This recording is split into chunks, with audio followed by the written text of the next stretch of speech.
Você sabia que globalização e globalismo são fenômenos completamente diferentes? E que, aliás, o globalismo é um dos fatores que explica a ascensão de uma direita nacionalista em vários países do mundo? Não sabia? Então confere aí no vídeo.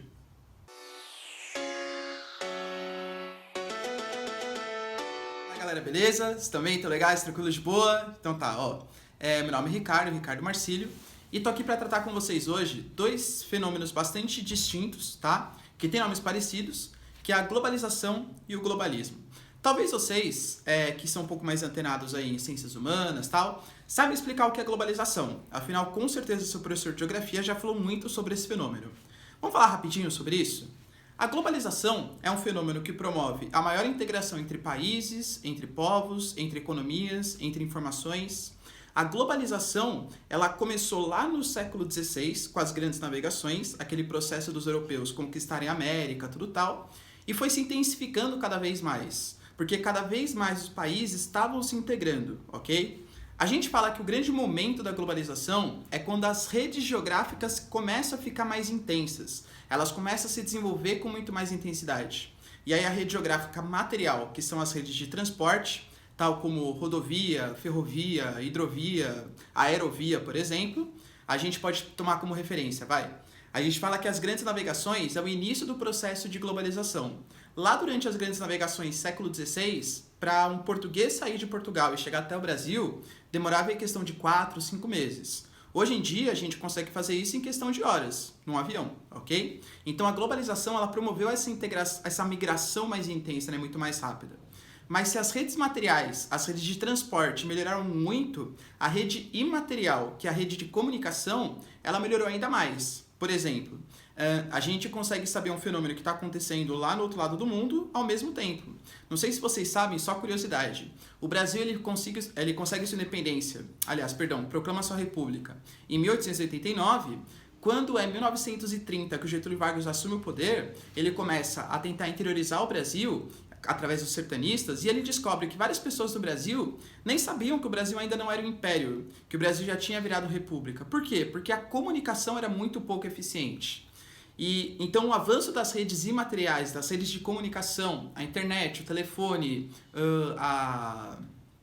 o rádio, a televisão, ele fez com que a globalização aí sim se intensificasse cada vez mais. A globalização ela promoveu uma tendência à padronização cultural, todo mundo consumindo somente as mesmas marcas, tanto de, por exemplo, de alimentação, de roupas e por aí vai.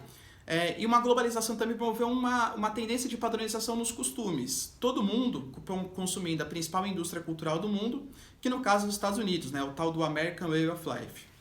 A globalização, se a gente for pensar ela como fábula, como o professor Milton Santos, aliás, um dos meus maiores ídolos, tá? Fala, ela é sensacional, né? Nossa, promoveu, integrou, tal. Mas ela, como perversidade, ela promoveu um aumento da desigualdade social, principalmente entre os mais ricos e os mais pobres. A globalização realmente é ótima, mas a gente tem que entender que as redes materiais e as redes imateriais, elas são mercadoria. Então, elas só vão ser acessíveis para quem tiver acesso financeiro a essas mercadorias. Então, se eu conseguir comprar, por exemplo, um carro para conseguir andar numa rodovia que seja muito bem pavimentada, vou ter que pagar o pedágio sobre isso, vou ter que pagar, enfim. Então, a globalização, ela gerou muito mais excluídos na nossa sociedade, tá bom? Mas, enfim, é uma coisa que geralmente os mais liberais, principalmente, né, adoram. A globalização, ela é completamente diferente do globalismo, né? E o que seria esse globalismo cada vez mais fomentado? Primeiro, não existem tantos cientistas sociais que falam sobre globalismo, tá? É um termo relativamente novo. Então não existe um consenso dado assim, olha, é isso, tá bom? Vou falar para vocês o que a grande maioria dos cientistas, né, a galera que curte esse termo fala. O globalismo seria muito mais uma globalização política. Como assim, professor?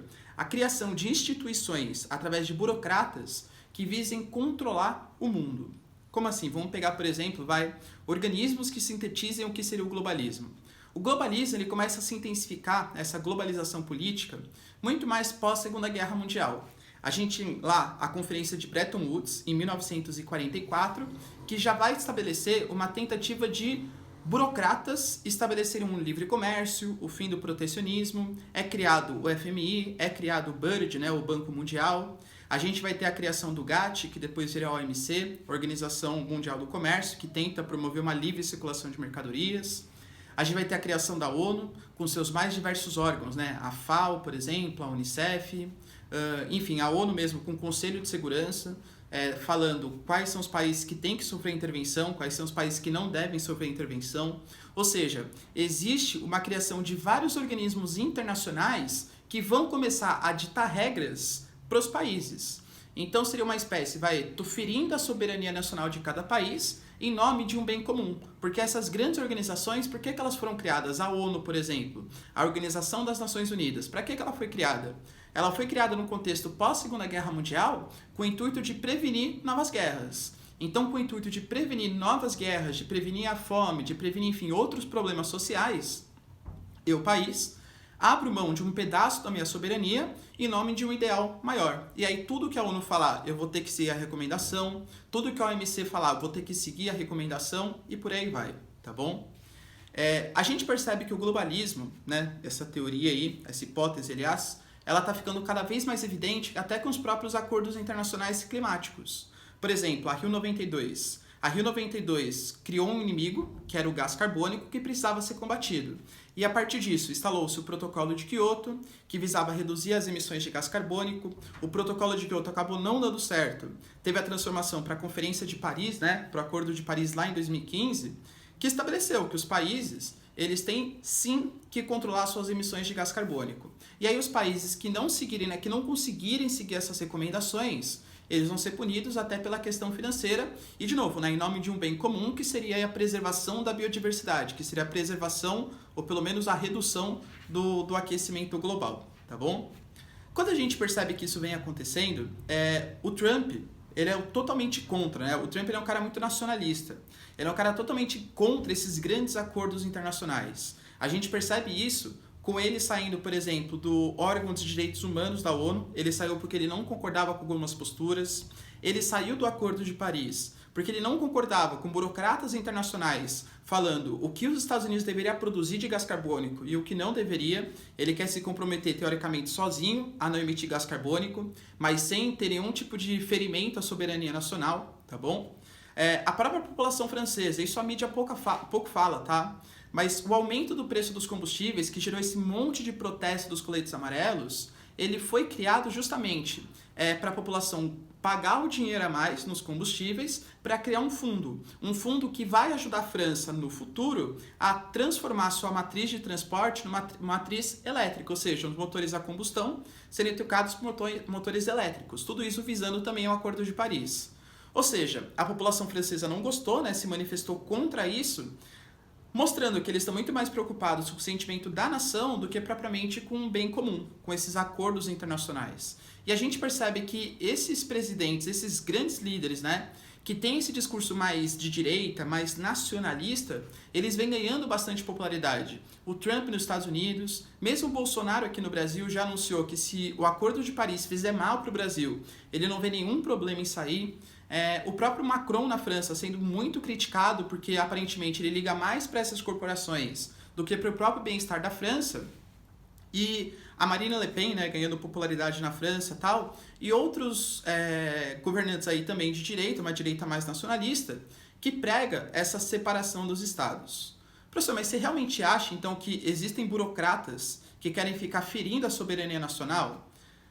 É um pouco complicado, tá? A gente percebe, por exemplo, a União Europeia. A União Europeia tem realmente o Parlamento Europeu, e aí esse Parlamento Europeu ele pode criar leis que firam o direito nacional. Aliás, o próprio Brexit, a saída do Reino Unido da União Europeia, foi um sinal desse movimento. A população do Reino Unido não concordando com o Parlamento Europeu ditando regras para o Reino Unido. Então, seria uma forma de combate, né, a esse teórico globalismo. Mas a gente não pode desprezar o quanto é importante, o quanto foram importantes essas organizações até para o mundo, tá?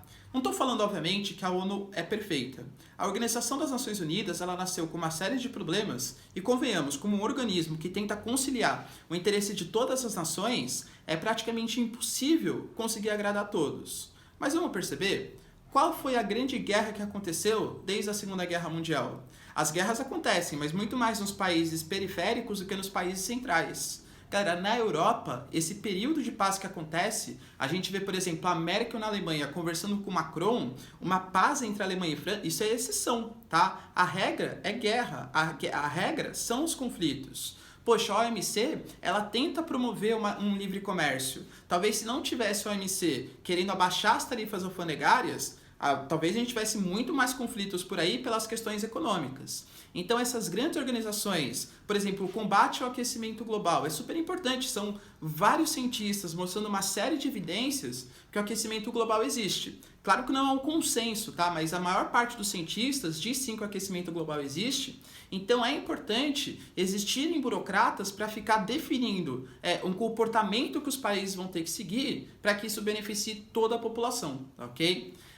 Infelizmente, na minha concepção, o globalismo, então, ele vem ganhando força, a teoria, né, a hipótese de um globalismo, que os países não precisam dessas organizações internacionais, que os países têm que manter a soberania, para mim é extremamente preocupante. Por quê? Porque os países, querendo manter a soberania em detrimento de uma grande organização internacional como a ONU, como o Acordo de Paris, como a OMC, isso vai fazer com que as rivalidades, as nacionalidades aumentem cada vez mais. Imagine, por exemplo, cada país, independente de uma organização supranacional, queira se desenvolver cada vez mais. Poxa, eu vou queimar carvão, que é muito mais barato. Para que eu vou, sei lá, buscar fontes alternativas mais caras? Ou então, por exemplo, vamos aumentar minhas barreiras alfandegárias, dane-se vocês. Aí imagina, todo mundo aumenta as barreiras alfandegárias. É crise do capitalismo. Ou seja, é necessário sim essas organizações supranacionais para conseguir dar conta de conseguir manter uma paz mundial. A gente percebe que sempre que as nações não tiveram uma organização, que os estados não tiveram uma organização, os embates aconteceram e as guerras, as sangrentas guerras aí, aconteceram também, ok? E você, o que você acha de toda essa história aí? É um tema bastante polêmico, tá? Por exemplo, creio eu que o Brasil sair do Acordo de Paris vai ser muito maléfico, não só para o clima, como para o próprio Brasil, tá? Uma coisa, por exemplo, os Estados Unidos se isolar, e a gente sabe que o mundo inteiro depende do Trump, depende dos Estados Unidos. Outra coisa é o Brasil se isolar, e o Brasil, claro que é uma nação importante, um mercado consumidor importante, mas o Brasil se isolando, isso vai gerar muito mais problemas para o Brasil do que para o mundo, ao contrário dos Estados Unidos. O Trump se isolando, isso gera problema pro Trump, aliás, pro mundo, em detrimento dos Estados Unidos, tá bom? O que você pensa aí? Você é a favor da globalização e do globalismo? Será que existe realmente essa teoria do globalismo? Os burocratas querendo mandar no mundo, querendo ferir a soberania dos países? Comenta aí pra mim que eu vou dar uma lida e vou querer discutir bastante com vocês esse tema que eu adoro, que eu acho super importante, ok? Galera, acho que era mais isso. Se vocês curtiram, dá um like aí no vídeo, por favor. Se inscreve no canal, ativa o sininho para receber todas as notificações e divulga, porque creio que esse é um assunto bem importante e que o Brasil vai ser uma das lideranças futuras com o presidente Jair Bolsonaro a tentar combater esse hipotético globalismo. Beleza? É isso aí, galera. Beijos, abraços e tchau. Até a próxima. Falou!